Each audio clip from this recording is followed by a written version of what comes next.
Bueno, han de haber dicho qué está pasando en la misa al principio, al ver la procesión, al ver las velas. Bueno, pues hoy celebramos la presentación del Señor. Entonces, María y José presentan a Jesús en el templo de Jerusalén y lo presentan como luz de las naciones.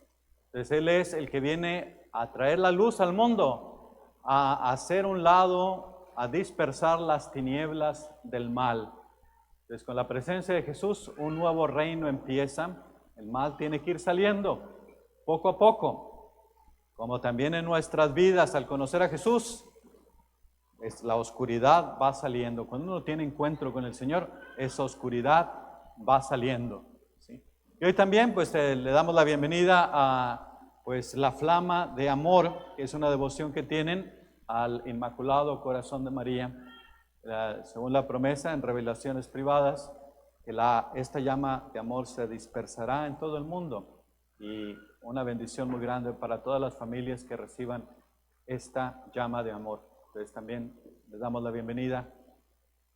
Hoy en el Evangelio escuchamos la historia de María y José que presentan a Jesús en el templo. Nos dice el Evangelio que eran gente que cumplía la ley. Lo que prescribía la ley es que no podían acercarse a Dios cuando una persona era impura. Por ejemplo, un flujo de sangre, pues ya hacía la persona impura. Entonces, con el nacimiento de Jesús, ¿verdad? María no puede ir al templo. Hasta los 40 días es cuando ella ya puede ir al templo, porque a los 40 días ya queda purificada, es lo que establecía la ley. Y entonces ella va a los 40 días a presentar a Jesús, es decir, María y José cumplen la ley del Señor y presentan a Jesús. La revelación a Moisés había sido que el primogénito le pertenecía a Dios. Entonces, el de los animales, el primero que nacía, lo sacrificaban, ¿verdad?, para ofrecérselo a Dios. Y en las familias, pues no lo sacrificaban. Pero el hijo, el primer nacido, le pertenecía a Dios y entonces tenían que rescatarlo. Entonces por eso presentan la ofrenda en el templo, porque si no, no se lo podían llevar del templo, le pertenecía a Dios.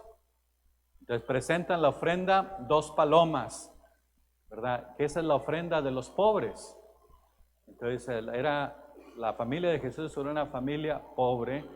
No ofrecen un cordero, no ofrecen un becerro, sino ofrecen unas palomas. Entonces, ¿qué quiere decir esto? Que Dios está cerca de nosotros. Dios no está lejos, siempre está cerca de nosotros. Ahí está la cercanía de Dios con los pobres, con los que sufren. Dios no nos deja. Entonces ahí está la presencia de Dios. Y también vemos el gesto de María y de José. Presentan a Jesús en el templo.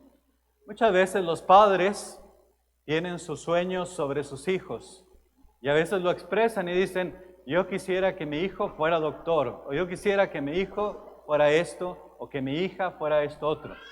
Entonces expresan sus sueños, tienen sus sueños sobre sus hijos, pero los hijos, nos dice el Evangelio, no les pertenecen a ustedes, les pertenecen ¿a quién? A Dios, pertenecen a Dios. Entonces los hijos son para que Dios cumpla sus sueños en ellos. Y si los hijos pueden descubrir el plan de Dios en sus vidas, ellos van a ser felices. ¿Por qué? Porque van a cumplir el plan que Dios tiene establecido para ellos.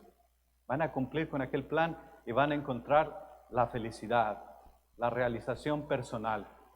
Entonces, dejen que sus hijos puedan cumplir sus sueños, ¿verdad? Los sueños de Dios, puedan cumplir con el sueño de Dios, el sueño que Dios tiene sobre ellos. Es muy importante. Y la importancia de que ustedes también los presenten a Dios, los traigan a la iglesia. A mí siempre me conmueve cuando viene una familia, veo una familia entera con sus hijos que vienen a la iglesia.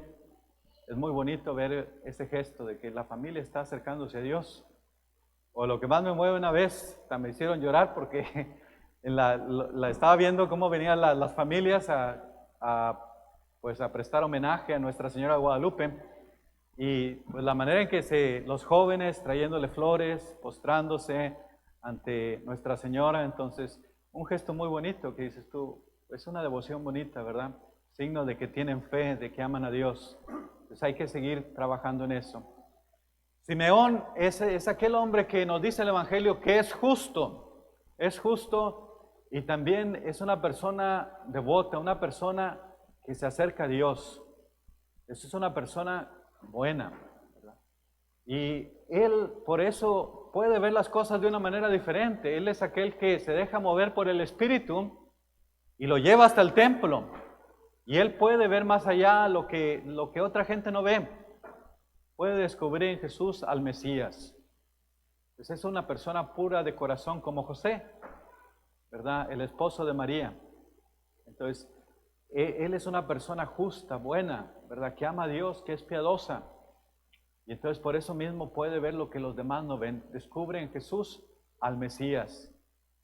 Y eso es lo que nosotros también necesitamos, tener ese contacto con la palabra. Porque si tenemos el contacto con la palabra, pues vamos a ser gente de fe. Siempre le digo a la gente, la fe se alimenta si no se pierde. Hay que alimentar nuestra fe, leyendo la palabra de Dios, discerniéndola, ¿verdad? Estando cerca de las cosas de Dios. Si no nos acercamos a Dios, nos enfriamos, nos apagamos y la luz no mora en nosotros. Es la importancia de acercarse a Dios. Simeón es una persona que está en paz. ¿Por qué? Porque aguarda la liberación del pueblo de Israel. Dicen los escritores que tenía aproximadamente de edad 112 años, aproximadamente, ¿verdad? Es una persona que ya es grande, ya es mayor de edad, pero siempre ha guardado con paciencia la venida del Mesías. Entonces él representa a Israel, que está esperando al Mesías que llegue. Pero es una persona justa que lo espera con aquel amor, con aquella paciencia y que cree en las promesas de Dios. Hoy en la iglesia también experimentamos a veces escándalos, cosas tristes que pasan. Experimentamos también momentos difíciles, por ejemplo, ver a la gente que se va de la iglesia o la gente joven que ya no está interesada en las cosas de la iglesia. Y a veces eso nos duele. Batallamos con eso cuando vemos esa realidad de la iglesia. Pero debemos de preguntarnos también, ¿creemos realmente en las promesas del Señor? ¿Aguardamos esas promesas del Señor? La promesa de que Jesús siempre estará con su iglesia y que las puertas del infierno no prevalecerán contra ella. ¿Creemos realmente eso? O lo que nos ha dicho el Señor, yo estaré con ustedes todos los días hasta el fin del mundo. ¿Creemos que está con nosotros o no creemos? La importancia de creer en las promesas de Dios. Simeón es aquella persona en paz, mayor, adulta, pero no es una persona que se lamenta por el pasado o que se lamenta por su vejez, porque a veces pasa de que, pues ya estoy viejo, quisiera volver a ser joven. No, él no quiere volver a ser joven. Acepta su vida como ha sido, porque la ha vivido bien, y al final de su vida está en paz, está tranquilo. Y por eso dice, ya puedes dejar a tu siervo irse en paz. Cuando quieras me puedes quitar la vida. No tiene miedo de la muerte. No tiene miedo de la muerte porque ha vivido bien, ¿verdad? Y espera ese momento como un encuentro con el Señor. La muerte como un encuentro con el Señor. Esa es una persona que está en paz. Y vemos también a la profetisa Ana. Ana pertenecía a la tribu de Aser, una tribu muy pequeña, la más pequeña de todas las tribus de Israel. Y esa tribu estaba en el norte de Israel, pero allí habían llegado muchas naciones paganas y entonces se habían contaminado, habían caído en la idolatría. Pero Ana es aquella mujer que si los demás no son fieles, ella permanece fiel. A pesar de que era muy pequeña esa tribu, a pesar de que los demás habían sido infieles, ella permanece fiel al Señor. Y esa es la invitación que tenemos. Permanecer, seguir caminando con Dios, tener fe, recibir a la luz que es Cristo. La Simeón cuando toma a Jesús en sus brazos, recibe a Cristo, lo contempla, recibe la luz de Cristo. Y para poder dar a Cristo a los demás, hay que recibirlo primero. Pues hay que recibir a Cristo en nuestras vidas, recibir su luz, la luz que disipa las tinieblas, que quita lo malo en nosotros. Entonces, cuando eso pasa, es cuando uno encuentra la paz, encuentra la luz. Y cuando uno elige, tiene que elegir o las tinieblas o la luz, ¿qué elige uno siempre? La luz, ¿verdad? Creo que sería triste que alguien eligiera las tinieblas. Yo creo que nadie quiere vivir en las tinieblas. Eso es lo que nos invitan las lecturas de hoy. Elegir siempre la luz.